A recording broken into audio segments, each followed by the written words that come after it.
असम के सारे exit polls क्या कहते हैं।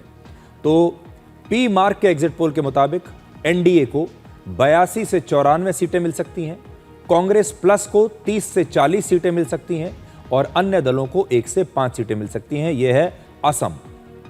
एक्सिस माई इंडिया के एग्जिट पोल के मुताबिक एनडीए को 88 से 100 सीटें मिल सकती हैं, कांग्रेस के गठबंधन को सिर्फ 24 से 36 सीटें मिल सकती हैं और अन्य दलों को 0 से 3।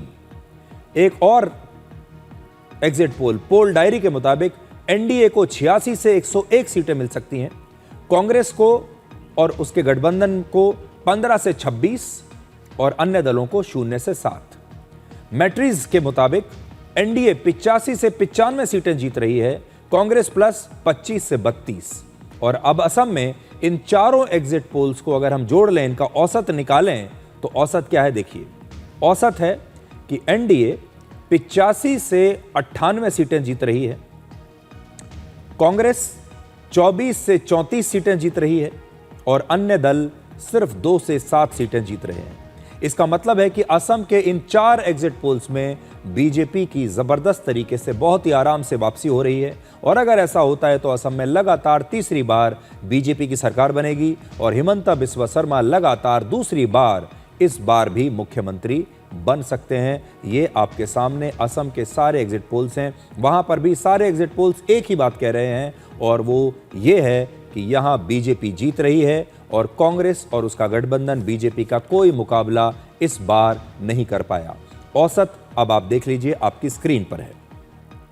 ये जीत घुसपैठियों के खिलाफ बीजेपी के अभियान पर जनता की एक मोहर है। आप जानते हैं कि बीजेपी जब चुनाव में उतरी थी तो उसने घुसपैठियों का मुद्दा जो है वो बहुत बड़ा बनाया था और उस मुद्दे पर बीजेपी की ये जो जीत है, अब आप देख सकते हैं कि कैसे बीजेपी सारे एग्जिट पोल्स में असम में आगे चल रही है। अब तमिलनाडु का एग्जिट पोल देखिए। पी मार्क के मुताबिक एनडीए 65 से 85 सीटें जीत रही है, डीएमके का गठबंधन 125 से 145 सीटें जीत रहा है और अन्य दल 17 से 32 सीटें जीत रहे हैं। मैट्रिज के मुताबिक एनडीए 87 से 100 सीटें, डीएमके प्लस 122 से 125 और अन्य दल 10 से 18। प्रजा पोल्स के एग्जिट पोल के मुताबिक एनडीए 61 से 81, डीएमके का गठबंधन 148 से 168 और अन्य दल 1 से 9 सीटें जीत रहे हैं। और एक्सिस माई इंडिया के एग्जिट पोल के मुताबिक तमिलनाडु में एनडीए सिर्फ 22 से 32 सीट जीत पाएगा और एनडीए में बीजेपी और एआईएडीएमके का गठबंधन है। डीएमके का गठबंधन 92 से 110 सीटें जीत रहा है और जो अन्य दल हैं वो 98 से 120 सीटें जीत रहे हैं। ये देखिए, ये कमाल की बात है। ये जो एग्जिट पोल है एक्सिस माई इंडिया का, ये कहता है कि जो अन्य दल हैं वो डीएमके गठबंधन से भी ज्यादा सीटें जीत रहे हैं। यानी तमिलनाडु में ज्यादातर एग्जिट पोल्स डीएमके गठबंधन को जिता रहे हैं। हालांकि एनडीए गठबंधन भी यहां पर कड़ी टक्कर दे रहा है, लेकिन ज्यादातर जो एग्जिट पोल्स हैं वो यही बताते हैं कि डीएमके, जो कि सत्तारूढ़ पार्टी इस समय वहां पर है, एमके स्टालिन की जो पार्टी है वो अभी भी जीत रही है और अगर ऐसा होता है तो एमके स्टालिन वहां दूसरी बार लगातार मुख्यमंत्री बन जाएंगे।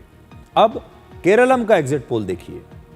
पी मार्क का एग्जिट पोल कहता है कि केरलम में एनडीए को 1 से 4 सीटें मिलेंगे, एलडीएफ को 62 से 69 सीटें और यूडीएफ 71 से 79 सीटें जीत रहा है। एक्सिस माई इंडिया कहता है कि एनडीए को 3 सीटें मिलेंगी, एलडीएफ 49 से 62 और यूडीएफ 78 से 90 सीटें जीत रहा है।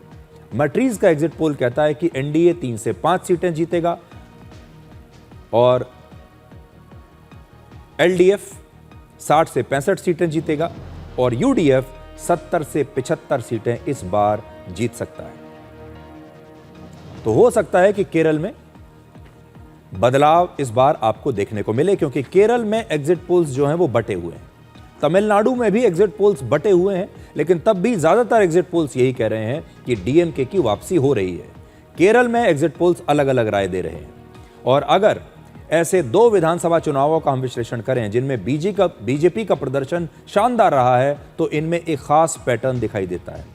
पिछले वर्ष के बिहार विधानसभा चुनाव में वोटिंग लगभग 10% तक बढ़ गई थी और इसका सबसे ज्यादा फायदा बीजेपी को हुआ और उसने 243 में से सबसे ज्यादा 89 सीटें जीती थी।